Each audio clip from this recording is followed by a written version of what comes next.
할렐루야, 주님을 찬양합니다. 우리 말씀 보겠습니다. 시편 51편입니다. 시편 51편 1절부터 10절까지 같이 한 목소리로 읽겠습니다.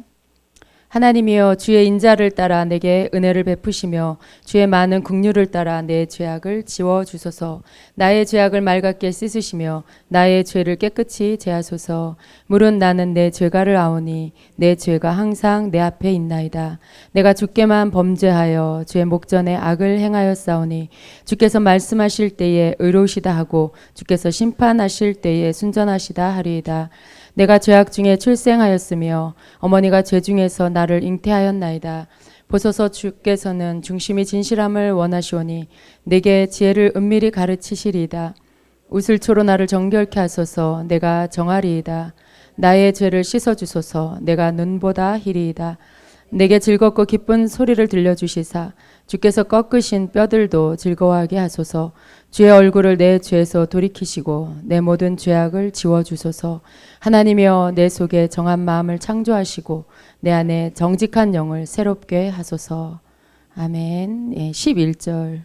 나를 주 앞에서 쫓아내지 마시며 주의 성령을 내게서 거두지 마소서. 아멘. 아멘. 여러분 제일 두려운 게 무엇입니까? 오늘 주님의 말씀은 너희가 죄를 두려워해야 된다라는 말씀이죠. 여러분, 두려워한다라는 게 막 죄를 겁내하고 죄를 공포스러워하고 막 그러라는 게 아니라 죄가 얼마나 무서운 것인지를 너희가 알아야 된다라는 말씀이죠. 왜냐하면 죄는 우리를 결국은 어떻게 합니까? 사망에 이르게 하죠. 죄는 우리를 죽게 해요. 그래서 죄가 우리에게 있어서 가장 사실은 두려워해야 할 그 부분이라는 거죠. 여러분, 나는 죄와 상관없어. 그럴 수 있어요. 내가 죄 안 짓고 살면 되니까. 그런데 여러분, 죄라는 것이 내가 죄 안 짓고 살아야지 그렇게 한다고 해서 그 죄가 완전히 내가 이 땅에 사는 동안에 죄와는 무관한 삶을 살 수 있느냐? 그렇지가 않다라는 것이죠. 물론 우리가 죄를 안 지려면 안 질 수 있어요. 그런데 여러분, 우리가 이 땅에 사는 것과 하늘에 사는 것은 아주 천지 차이예요. 그야말로 천지 차이예요. 땅에서 사는 것과 하늘에서의 사는 것은 너무나 다른 것입니다. 우리가 이 땅에 살면서도 우리 믿는 자들, 성령 안에서 거듭나고 믿음 생활하는 주님과 함께하는 자들은 그래도 천국을 누리면서 삽니다. 계속 쭉은 아니지만 많은 때에 우리는 천국을 맛볼 수 있죠. 그런데 우리가 맛보는 그런 천국이 저 천국에서는 일상이 되는 거죠. 일상이 되는 거죠. 그냥 모든 시간이 천국에서의 삶이 되는 거죠. 이 땅에서 어쩌다가 한번 누리는 천국이. 그런데 주님은 우리가 이 땅에 사는 동안에도 천국을 누리기를 원하세요.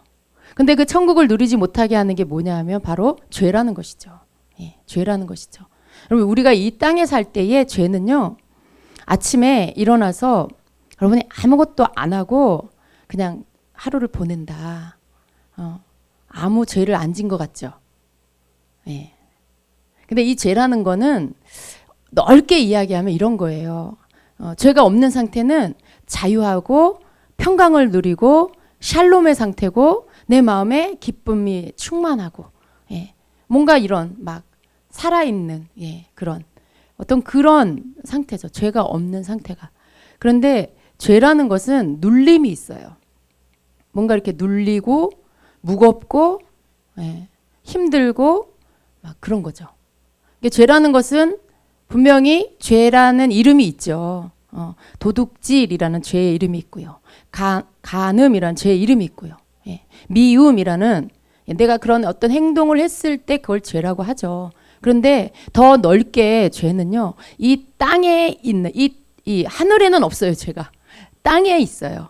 땅에 있고 지옥에 있는 거죠. 죄로 인해서 가게 되는 곳이 지옥이기 때문에. 그런데 이 땅에 있는 이 죄는요, 땅에 우리가 머물기만 해도 이 죄의 영향을 우리가 받는다는 걸 알아야 돼요. 아침에 일어나서 아무것도 하지 않고 하루를 보낼 때 나는 죄를 안 지은 것 같은데요. 죄의 영향력 아래 내가 있어요. 예. 이상하게 눌려요. 예. 여러분 아무것도 안 하고 있을 때 막 이렇게 기쁘고 막 즐거우세요? 그런 분 계세요? 그러면 얼마나 좋겠어요. 근데 언제 기쁘고 즐겁냐? 우리가 찬양하고 기도하고 말씀을 읽고 이럴 때는 그런 천국의 것이 나에게 와서 기쁨과 즐거움이 있어요. 생명력이 있어요. 그런데 아무것도 하지 않고 있을 때는 그런 기쁨이 있는 게 아니고요.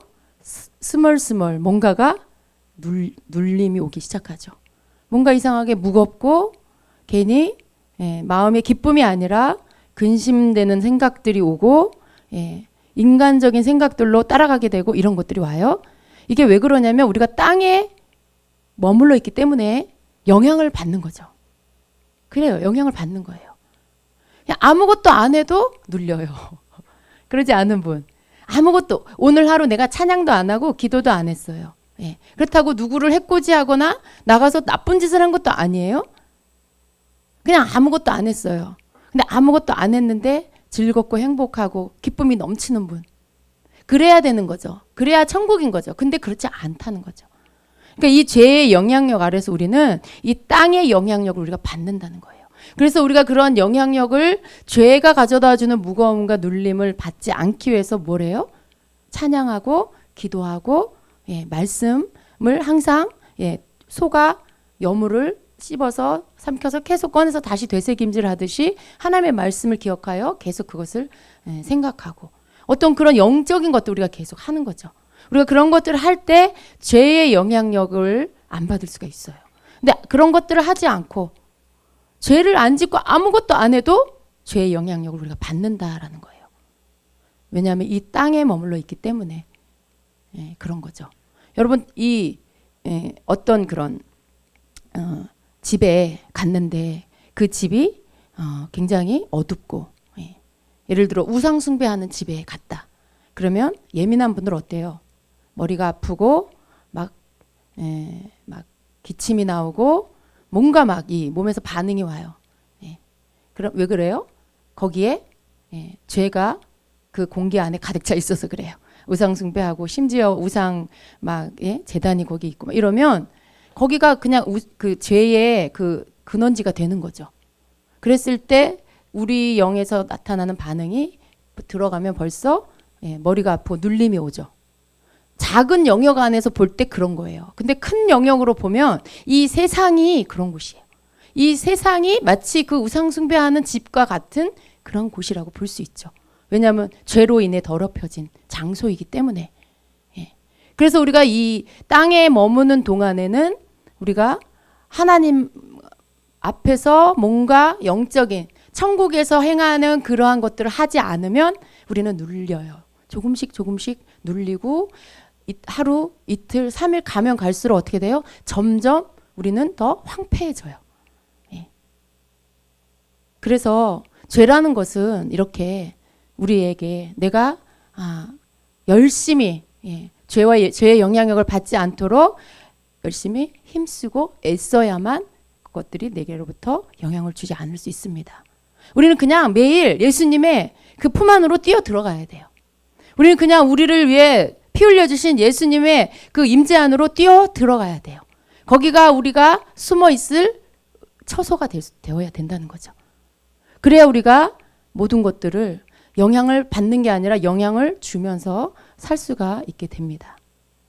이 죄는 그런 거예요, 여러분. 죄는 내가 나 오늘 죄 안 졌는데 그 차원이 아니라는 거예요. 그 차원이 아니라는 거예요. 그냥 가만히 있어도 죄의 영향력을 받게 되는 것이 바로 이 땅이라는 걸 우리가 알아야 됩니다. 죄는 여러분 그래서 무서운 거예요. 우리가 아무것도 안 하면요. 결국 살다가 죄의 종착역인 지옥에 갑니다.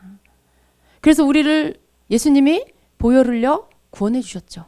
우리를 하나님의 자녀 삼아 주셨죠. 우리는 죄에서 피해서 죄가 영향을 주지 않는 장소로 들어가는 것을 배웠어요. 그 증을 받았어요. 우리는. 그죠? 예수님 품 안으로 들어가는 출입증을 받았어요. 주님의 임재 안으로 들어가는 출입증을 우린 받았어요. 그것이 예수님을 나의 구주로 영접하고 성령을 받고 거듭나 하나님의 자녀가 된 그 자격으로 우리는 예수님의 임재 안에, 주님의 임재 안으로 들어가 세상의 죄의 영향 받지 않는 처소로 들어갈 수 있게 된 거죠. 여러분, 그래서 우리는 날마다 주님의 임재 안에 무조건 들어가야 돼요. 무조건. 예. 무조건 그 안에 들어가야만 우리가 하늘의 공기를 맛보고 살 수가 있습니다. 우리가 잘 알고 있는 다윗이요, 얼마나 영성이 있는, 정말 하나님 마음에 합한 그런 영적인 사람이었잖아요. 예, 영성의 사람이었잖아요. 근데 오늘 말씀에 보니까 다윗이 범죄를 했어요. 예, 그것도 아주 치명적인 죄를 졌습니다. 예, 그 밧세바와 간음을 했죠. 근데 그 죄로 인해서 그 죄를 짓고 그 죄로 인해서 다윗이 뭐랄까 이 하나님 앞에서 정말 온전히 회개해야 할 그런 잘못을 저지른 거죠. 자기가 죄를 졌는데 처음엔 죄를 진 줄 몰랐던 거죠. 왜냐하면 나단 선지자가 다윗을 찾아갈 때까지는 자기가 죄 지는 걸 깨닫지 못하고요, 그걸 갖고 하나님 앞에 회개도 안 했던 거죠. 여러분, 어떤 한편에서는 다윗 같은 사람도 이런 죄를 졌다는 게 여러분 어때요? 좀 위로가 되시나요? 아브라함이 뭘 잘못한 걸 보면 아브라함도 죄를 졌구나 하고 위로를 받으시나요? 그렇죠, 여러분. 우리랑 똑같은 성정을 가진 사람이니까. 예. 성경 어디에도요, 한 번도 죄 안 진 사람은 없어요. 굉장히 위대하고 멋있어 보이고, 와, 정말 이런 사람 정말 믿음의 사람이구나 한 사람도 보면 결국 그 인생 가운데 아주 결정적인 죄를 다 졌더라고요. 어떻게 보면 일반 사람이 짓지 않는 그런 죄를 졌어요. 그 하나님이 그걸 성경에 다 기록하게 하신 이유는 이 세상에는 온전한 사람이 하나도 없다는 걸 알게 하시기 원한 거죠. 이 세상에 자기 스스로 죄 안 지어서 의로워서 그렇게 내 앞에 쓰임받고 그렇게 구원받는 자는 아무도 없다는 것을 성경을 통해서 하나님 우리에게 가르쳐 주시는 거죠. 근데 중요한 건 죄를 졌고 안 졌고 이 부분이 아니에요. 죄를 짓고 나서야 어떻게 하는 거냐, 어떻게 하냐, 이 부분이 중요하고요. 또 죄에 대한 우리의 인식이 무엇이냐, 이 부분이 굉장히 중요합니다. 다윗은 죄를 졌어요. 그리고 선지자가 와서 비유를 통해서 이야기하고 나서 그것이 바로 당신입니다라고 지적할 때까지 그제서야 자기가 잘못한 것을 깨달았어요. 근데 그렇게 했을 때 다윗이 하나님 앞에 나가서 오늘 읽은 시편 51편의 말씀으로 회개를 합니다. 근데 이 다윗의 고백을 보면서요, 우리가 죄가 무엇인지를 조금 좀 살펴볼 필요가 있어요. 다윗은 죄를 회개하면서 그런 어떤 그 죄에 대한 여러 가지 표현들을 하는 모습들을 우리가 볼 수 있습니다. 여러분, 우리가 죄가 무엇인지를 조금 더 알아야만 우리의 회개가 좀 더 구체적일 수가 있습니다. 그냥 뭉뚱그려서 하나님, 오늘 내가 아는 수준에서의 죄, 내가 진짜 막 드러내놓고 누구를 미워했어. 그럼 여러분, 우리는 어떻게 해요? 그 미워한 것만 가지고 회개를 해요. 내가 오늘 그 사람 미워했습니다. 이렇게. 근데 또 뭐예요? 또 실제적으로 행동한 거에 대한 것만 또 회개하게 되고 그러죠. 근데 하나님이 우리에게 말씀하시는 죄는 행동으로 나타난 것만을 말씀하시는 게 아니고요. 행동으로 나타나기 이전에 생각으로 품은 거, 마음으로 이미 마음에 가지고 있는 거, 그것을 생각하고 행동으로 옮긴 거, 이 모든 게 죄라는 거죠. 어쩌면 다윗이 고백한 것처럼 내가 죄 중에 출생했고 우리 어머니가 내가 모태에 있을 때 우리 어머니가 죄인이었고, 이렇게 어떤 나를 지나서 더 올라가서 이미 태중에서부터 내 유전적인 혈통의 윗대에서부터 나는 이미 죄인이라는 것, 그것을 고백하는 거죠. 그러니까 죄라는 것은 사실은 내가 알고 있는 영역, 내가 오늘 누굴 미워했어, 내가 오늘 누굴 욕했어, 내가 오늘 뭐, 여러분, 우리 쉽게 짓는 죄가 뭐예요? 그런 어떤 이렇게 쉽게 저지르는 그런 죄를 내가 졌어. 오늘 여러분의 그 속을 좀 엑스레이로 찍듯이 성령님께서 우리의 속을 좀 이렇게 찍어주시기를 바랍니다. 죄는 바깥으로 드러난 것만 죄가 아니라 내 속에 이미 죄가 잉태해. 죄가 잉태. 욕심이 잉태한즉 죄를 낳고 죄가 장성한즉 사망을 낳느니라라는 말씀처럼 내가 어떤 부분에 욕심 부리는 것도 이미 죄라는 말씀인 거죠. 내가 욕심으로 인해서 시작하는 모든 일들, 욕심으로 투자를 하고 욕심으로 뭔가를 그걸 쫓아가고 그런 모든 것이 다 결국은 죄라는 말씀인 거죠. 그래서 우리의 죄의 근원은 내가 알고 있는 영역에서의 그런 정도가 아니라 하나님께서 죄라고 말씀하시는 모든 것이 다 죄라는 것입니다. 그래서 보니까 오늘 말씀에 보니까 뭐 죄에 대한 표현이 여러 가지가 나오는데요. 그 1절에 보면 하나님이여 주의 인자를 따라 내게 은혜를 베푸시며 주의 많은 긍휼을 따라 내 죄악을 지워주소서 이렇게 말씀을 합니다. 근데 여기 보면 뒤에 보면은 내 죄악을 지워주소서 이렇게 말씀을 하는데 이것이 지금 개역 개정 성경에는 이렇게 죄악이라고 나와 있어요. 그런데 개역 한글 성경에 보면은 내 죄가를 도말하소서라고 이렇게 번역을 하고 있습니다. 근데 이 죄가라는 것이요 히브리어로 페사라는 뜻인데요. 페샤 히브리어로 페샤예요. 그런데 이게 무슨 뜻이냐면 반역이라는 뜻이에요.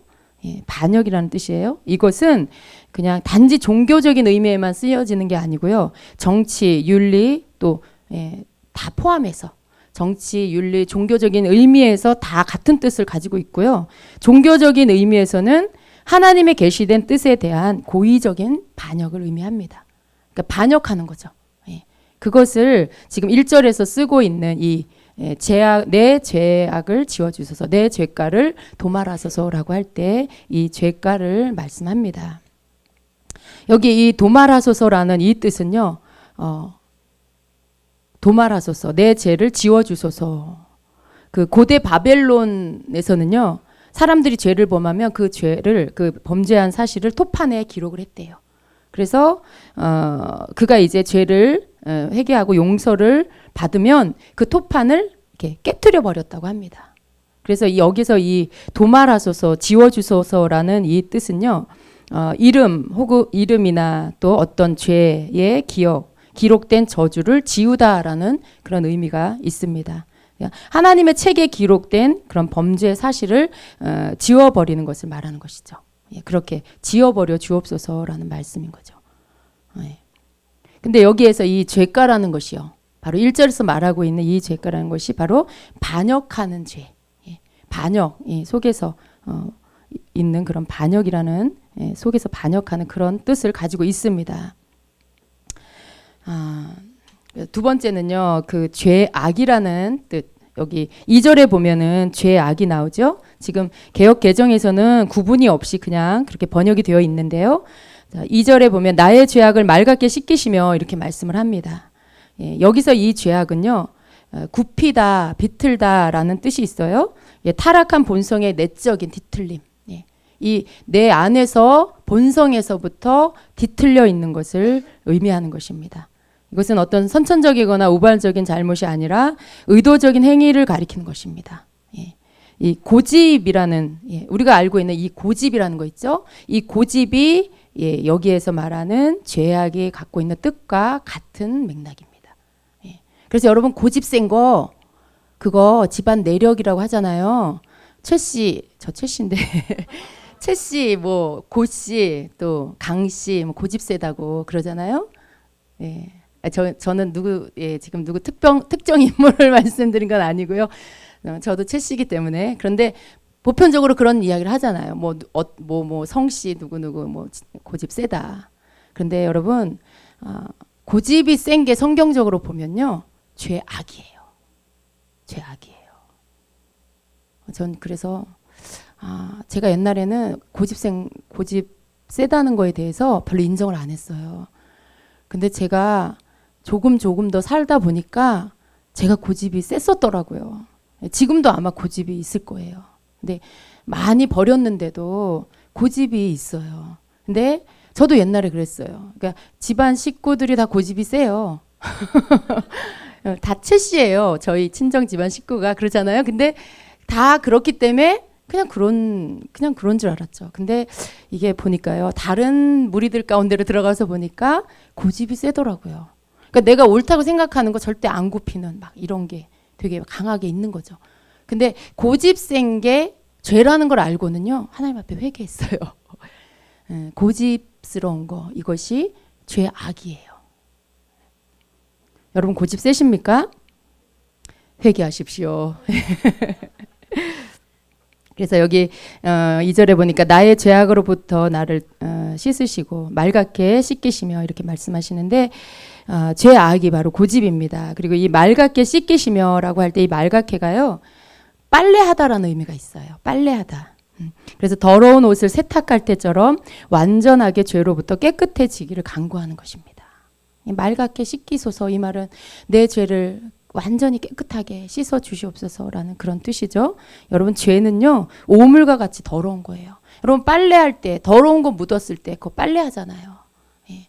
더러운 오물 묻었을 때 마치 죄는 그런 것이죠. 더럽게 묻은 거예요. 아주 더러운 정말 이렇게 오물이 묻은 그것도 빨래를 해야 되지만, 알게 모르게 묻는 그런 먼지 같은 그런 더러운 오물이 있잖아요. 그냥 하얀 옷 입고 외출해서 갔다 왔는데 그냥 더러워져 있는 거. 죄는 그런 거예요. 죄는 진짜로 내가 죄를 져서 마치 정말 더러운 게 나한테 묻는 것처럼 티나는 죄. 옷에 더러운 오물이 완전히 티나게 묻는 그런, 아주 그냥 확실한 죄도 있지만, 누구라도 명백하게 죄라고 말할 수 있는 그런 죄도 있지만, 눈에 보이지 않는 하얀 옷에 앉아있는 먼지 같은 죄도 죄라는 거죠. 그런 그냥 외출해서 돌아다니기만 해도 공기 중에 있는 먼지로 인해 묻는 것도 오물이에요. 그 먼지도 더러움이죠. 그래서 그것도 빨래하듯이 맑게 씻겨져야 되는 거죠. 그래서 죄는요, 이렇게 세탁하는 것처럼, 빨래하는 것처럼 그렇게 깨끗하게 씻겨져야 되는 것이죠. 그래서 맑게 씻는다라는 뜻은요, 충분히, 그리고 여러 번, 철저히 이라는 이런 뜻이에요. 맑게라는 뜻이. 그렇게 우리의 죄가 씻겨져야 된다는 것이죠. 그래서 이 죄악이라는 게 있습니다. 세 번째는 죄입니다. 죄. 2절에 보니까 또 하반절에 나의 죄를 깨끗이 제하소서 이렇게 말씀해요. 나의 죄를. 이 말은 나의 죄로부터 나를 깨끗하게 하소서라는 뜻이죠. 여기서 나오는 이 죄는요, 히브리어로 하타라는 것이에요. 하타. 그 두 번째 죄악은요, 히브리어로 아온입니다. 아온. 그 이 죄는요, 돌팔매질하는 사람이 표적을 맞추지 못하다라는 뜻이에요. 또 여행자가 길을 잃다라는 뜻이에요. 무슨 말씀이냐면, 관역에 정확하게 표적에 가서 맞춰야 되는데 그걸 벗어났다는 것이죠. 죄는 그런 거예요. 그러니까 하나님의 말씀은 우리를 정확한 목적지로 인도하는데, 죄는 뭐예요? 정확한 목적지에 이르지 못하도록 비껴나게 하는 게 죄라는 거죠. 여행자가 자기의 목적지를 향해서 가야 되는데 가다가 길을 잃어버리는, 여행자가 길을 잃다라는 이 죄의 히브리어의 뜻이 그렇다는 거예요. 그러니까 죄가 뭔지 아시겠죠? 목적지, 하나님의 말씀은 길이에요. 그런데 길에서 벗어나게 하는 것, 여행자가 목적지를 잃어버리게 만드는 것, 이것이 죄라는 것입니다. 그러니까 여러분, 우리가 죄를 지면 어떻게 되는 거예요? 죄를 지면 길을 잃어버리는 거예요. 죄를 지면 하나님에게로부터 가는 그 여정의 길을 잃어버리는 거랑 같은 거라는 거죠. 그래서 넘지 말아야 할 경계선을 넘어서는 것, 이것이 죄입니다. 언약의 경계를 넘어서는 것, 이것이 바로 죄예요. 이 행동적인 죄입니다. 넘지 말아야 할 선을 넘는 것, 언약의 경계를 넘어서는 것, 이것이 행동적인 죄입니다. 그래서 이 정리를 하자면 이렇습니다. 여러분, 죄과는 어떤 의지적인 죄예요. 고의적인 반역. 하나님의 뜻에 내가 고의적으로 내 의지를 가지고 반역하는 거고요. 그래서 죄과는 우리 속에 있는 죄예요. 우리 안에서 있는 그런 죄입니다. 그래서 죄과는 의지적으로 죄를 짓기 때문에 어떤 삶의 죄의 사이클을 만들어요. 내가 의지적으로 죄를 지어요. 그래서 어쩌다가 한 번 짓는 죄를 말하는 게 아니고요. 계속해서 습관된 죄, 죄의 사이클, 내 삶의 사이클을 만들어요. 그래서 굉장히 이 강한 죄인 거죠. 우리 안에서부터 고침 받아야 돼. 우리 속에서 진정한 회개를 통해서 이 죄를 끊어야만 이 사이클이 끊어질 수 있는 것이죠. 사람의 속 깊은 곳에 있는 것이 바로 죄과입니다. 그리고 이 죄의 악은요, 이 생각이 잘못된 거예요. 고집스러운 거라 그랬잖아요. 죄는 고집스러운 거. 고집스러운 것이 죄악. 근데 이 생각, 여러분 고집스럽다는 게 뭐예요? 내 생각이요, 딱 고정돼 있어요. 누가 무슨 말을 해도 안 들어. 항상 내가 생각하는 게 옳은 거예요. 내 생각이 딱 이렇게 내가 생각하는 틀 안에서 그게 딱 옳아. 누구 말도 안 들어. 누가 겉면에도 안 듣고 누가 이건 이렇게 하는 거야 라고 가르쳐줘도 안 들어. 여러분 그게 고집이잖아요. 고집 버려야 됩니다. 이게 고집은요, 나이가 어릴 때 빨리 고쳐야 돼요. 나이가 많아지면요, 고집은 고착이 돼버려요. 완전히 그냥 아주 그냥 딱 그냥 내 몸에 나와 딱 붙어서 안 떨어져요. 그래서 여러분, 혹 여러분이 이 고집의 특징이 뭐냐면 나는 잘 모른다는 거예요. 내가 고집스러운 걸 내가 몰라요. 옆에 사람이 당신 좀 고집이 세라고 하면 고집 센 걸로 그냥 받아들이세요. 예. 왜냐하면 내가 고집이 세기 때문에 내가 고집 세다라고 내가 몰라요. 나는 그냥 내가 옳다고 늘 생각을 하는 거죠. 근데 가까이 사는 사람이 당신 고집 진짜 세 라고 말하면 받아들이고요. 어느 부분이 센지 얘기해 달라고 하세요. 그게 여러분이 고집을 고칠 수 있는 방법이에요.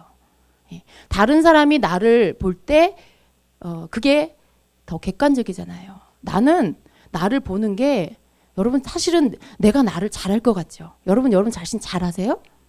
잘 알 것 같은데 아니에요. 제대로 알지 못해요.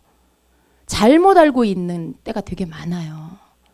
지금 뭔가 잘못하고 있는데 잘하고 있는 걸로 알고 있고, 이거는 분명히 고쳐야 될 건데 이게 내 장점이라고 착각하고 있고, 이런 어떤 자기를 잘못 생각하고 있을 경우가 굉장히 많아요.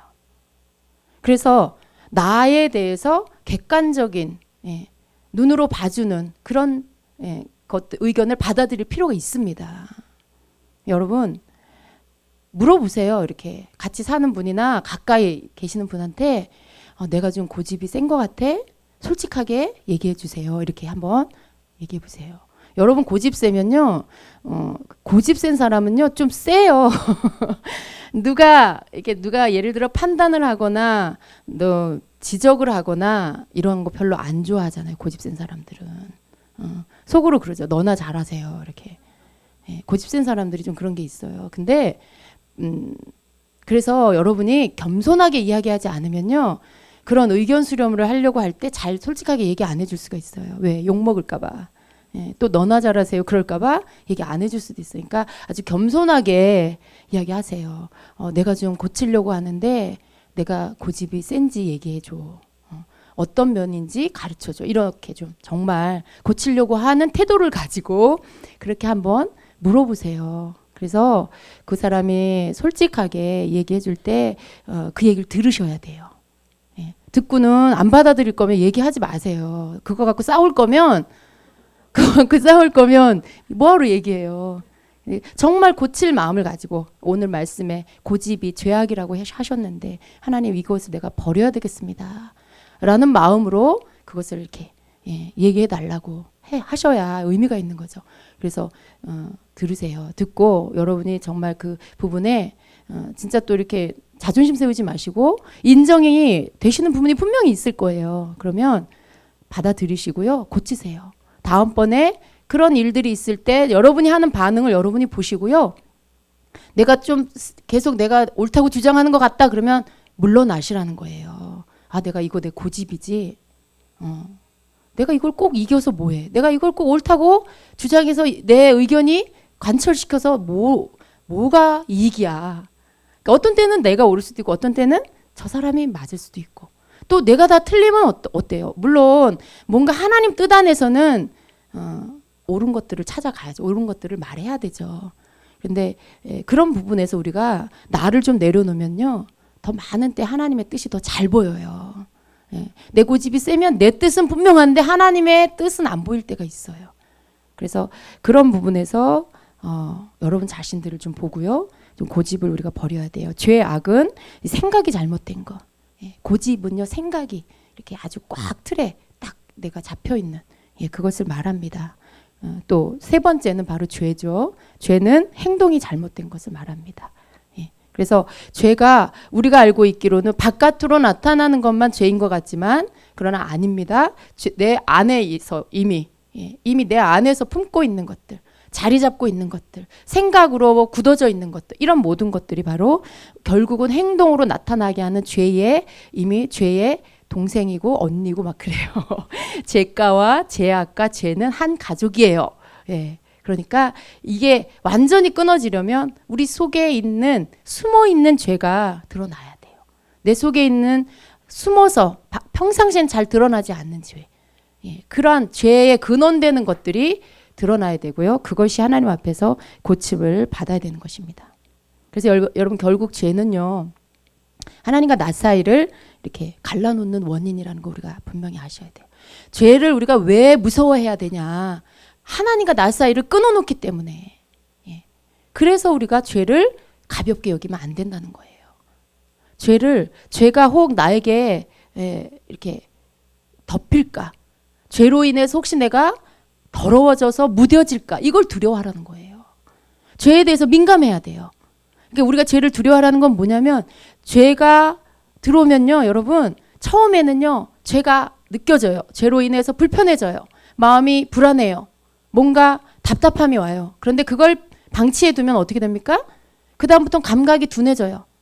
뭐 어떤 죄책감도 안 들고, 여러분 우리가 죄를 질 때 들어오는 죄책감은요, 처음에 들어오는 그 죄책은 아주 정상적인 거예요.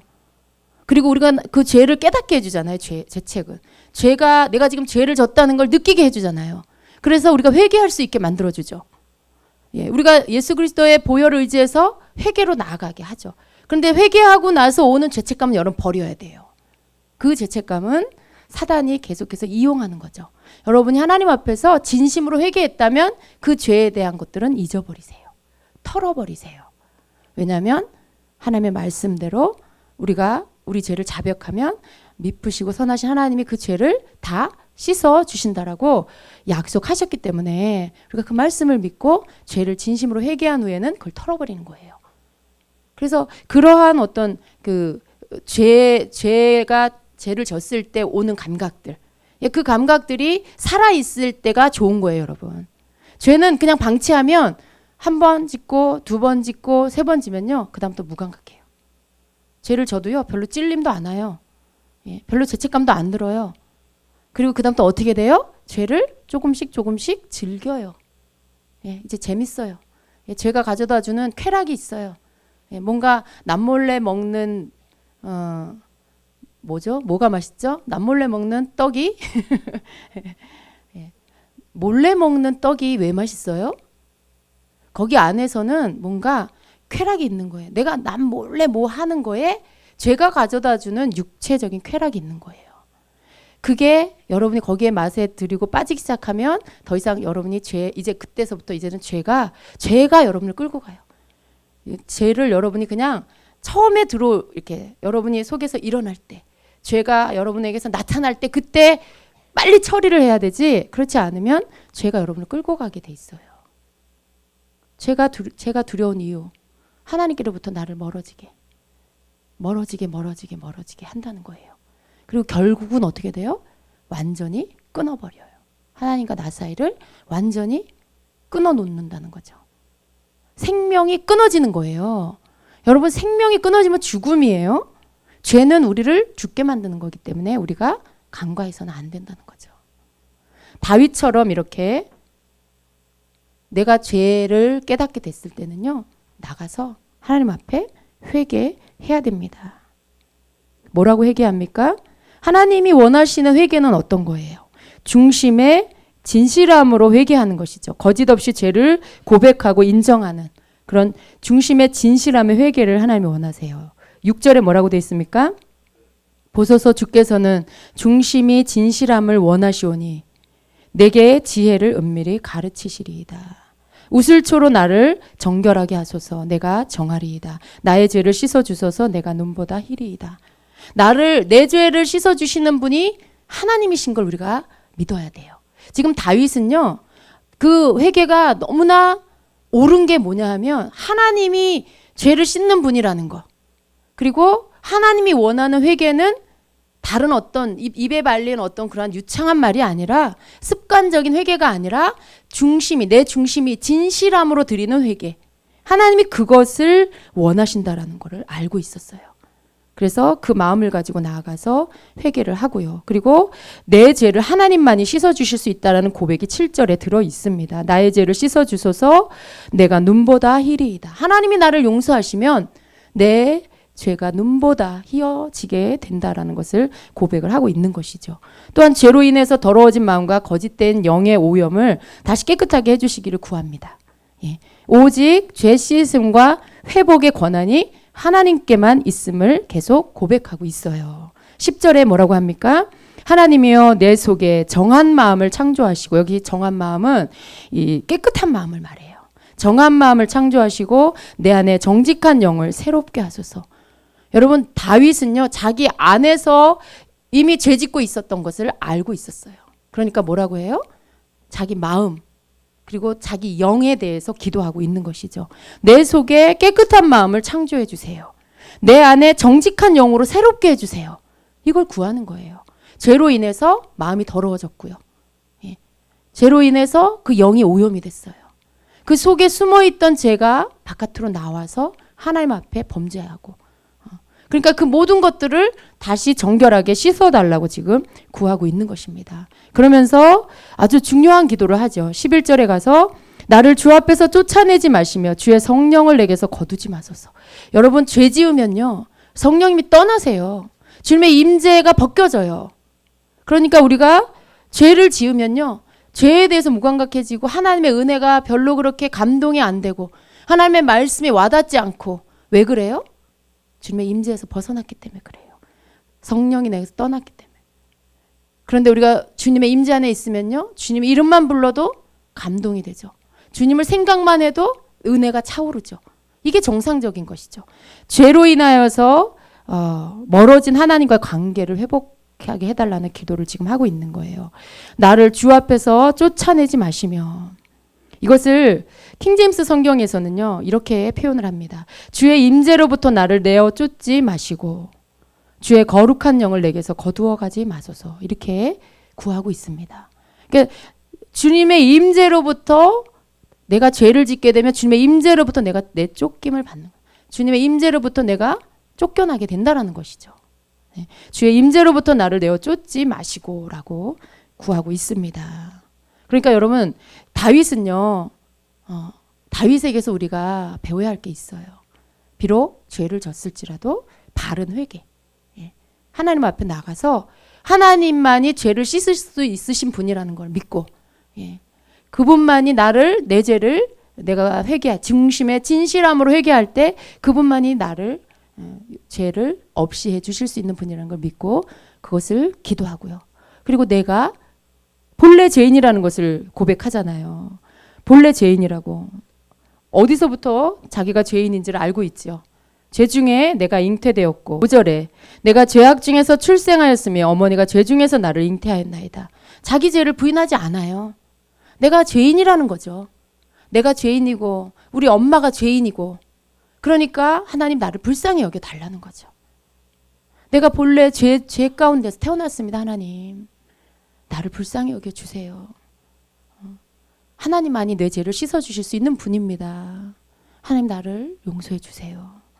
하나님 나를 주님의 임재에서 내어 쫓지 말아주세요. 다윗에게는요, 주님의 임재보다 중요한 게 없었어요. 다윗은 주님의 임재가 너무나 소중한 거였죠. 그러니까 죄로 인해서 하나님이 너 죄인이다. 지금 선지자를 통해서 말씀하실 때 거기에서 지금 회개하면서 첫 번째로 구하는 게 뭐예요? 나를 주님의 임재에서 내어 쫓지 말아주세요. 주님의 거룩한 성령을 내게서 거두지 말아주세요라고 구하는 거죠. 하나님 나를 왕의 자리에서 내어 쫓지 말아주세요. 하나님 내 부귀 영화를 빼앗아 가지 말아주세요. 그렇게 기도한 게 아니에요. 하나님 나를 고통 가운데 넣어주지 말아주세요. 이렇게 기도한 게 아니에요. 하나님 내 가족들 안전하게 내 가족 치지 말아주세요. 내 사업 치지 말아주세요. 그거 기도한 게 아니라 주님의 임재에게서 나를 내어 쫓지 말아주세요. 주님의 거룩한 성령을 내게서 거두지 말아주세요. 그럼 이 기도를 한 거예요. 이게 얼마나 다윗에게서 가장 소중한 것이 바로 이거. 죄로 인해서 이것을 빼앗길까 봐. 이것이 자기에게서 걷어질까 봐. 그걸 하나님 앞에 회개하면서 다시 구하고 있는 것이죠. 여러분 우리가 이 기도를 배워야 돼요. 다윗에게서 이 기도를 우리가 배워야 돼요. 우리의 삶에 죄가 있지만 그 죄를 다윗과 같이 진실하게 회개할 뿐만 아니라 회개하면서 다시 되찾아야 할 것들 무엇이 있을까? 내 거 내가 지키려고 하나님 앞에 애걸복걸하는 게 아니라 주님 내게서 떠나지 말아달라고 구하는 그 성령의 사람, 그 기도, 그 기도를 우리가 배워야 한다는 것이죠. 여러분에게서 그러한 회개와 그러한 간구함이 회복되기를 축복합니다. 여러분 우리는요 죄에 대해서 무뎌지면 안 되죠. 더군다나 또 죄를 짓고 바른 회개, 하나님이 원하시는 온전한 회개를 드려야 합니다. 그 회개를 통해서 우리가 다시 회복될 수 있고요. 다윗이 죄 짓고 나서 하나님과 멀어졌나요? 아니에요. 회개를 통해서 다윗은 더 하나님 앞에 엎드리고요. 자기가 죄인인 걸 알았고요. 다윗의 평생을 보면 정말 겸손한 삶을 산 것을 볼 수가 있어요. 왜 그럴 수 있었을까요? 왕임에도 불구하고 얼마든지 권력을 가지고 내 사람 아닌 사람 다 쳐버릴 수도 있고요. 내 앞에 눈에 거슬리는 사람들 진짜 다 처리할 수도 있는 권한을 가진 권력을 가진 자임에도 불구하고 원수의 자녀까지도 자기 상에서 밥을 먹게 하는 그 긍휼을 베푸는 그런 자로 살았어요. 왜 그랬을까요? 하나님 앞에서 바르게 하나님을 아는 거고요. 죄에 대한 바른 인식을 갖고 있었고요. 자기 자신이 죄인이라는 그러한 그 겸손한 자기 인식, 내가 죄인이라는 것을 아는 인식, 그걸 통해서 다른 사람도 긍휼히 여길 수 있는. 여러분 내가 의로우면요 다른 사람의 죄만 보여요. 내가 스스로 의로우면 다른 사람의 죄만 보여요. 근데 내가 죄인이면 저 사람의 죄도 덮어주는 거죠. 나도 죄인인데 내가 누구를 지적해요? 그런 어떤 겸손한 마음을 가질 수 있게 되죠. 그러한 어떤 다윗의 그 마음을 우리가 배워야 합니다. 죄를 관가하지 마시고요. 죄에 대해서 우리가 쉽게 생각하는 게 아니라 정말 속에 있는 죄까지도 하나님 다 뿌리 뽑아 주세요. 죄 지을 이 죄가와 죄가를 도말해 주시고 죄 악을 씻어 주시고 하나님 내 죄를 용서해 주시고 이렇게 어떤 내 속 깊은 것까지 다 씻음 받기를 구하는 그런 기도가 우리에게 있어야 되겠습니다. 우리 주님의 보혈은요 우리의 모든 죄를 씻어 주실 수 있는 능력의 보혈입니다. 우리 주님의 십자가의 그 능력은요 우리가 어떤 죄를 졌을지라도 우리가 진실함으로 하나님 앞에 가지고 나가 회개하면 다 용서해 주시는 그 능력의 그 보혈의 피입니다. 그러므로 여러분 어떤 두려움으로 죄 때문에 숨어 있거나 떨지 마시고요. 오늘 다윗처럼 여러분 이 세상에서 짓는 죄 중에 악하다 여기는 죄 가운데 하나예요. 이 죄는요. 다윗이 지은 이 죄는 여러분이 우리가 짓는 어떤 죄 이것보다 이만큼이든지 이것보다 덜하든지 그럼 그렇지 않겠어요? 그렇죠? 어떤 죄, 이 죄도 하나님 다 용서해 주셨고요. 그렇기 때문에 우리가 주님 앞에 나가서 중요한 건 진실함으로 내 중심의 진실함으로 내가 알고 있는 죄의 영역이 아니고 주님이 보실 때 죄라고 보여지는 것까지도 다 보여주세요 주님. 그리고 그 죄들을 용서해 주세요. 맑게 씻어주세요 라고 구하면서 그래서 주님 내가 주님의 임재에서 벗어나지 않게 해주세요. 그렇게 기도하면서 주님의 성령 안에 늘 내가 머물 수 있도록 성령님 내 안에 함께 주시옵소서라고 그렇게 기도해야 되겠습니다. 아멘. 네. 오늘 여러분이 또 그 기도를 가지고 주님 앞에 나가시기를 축복합니다. 기도하겠습니다.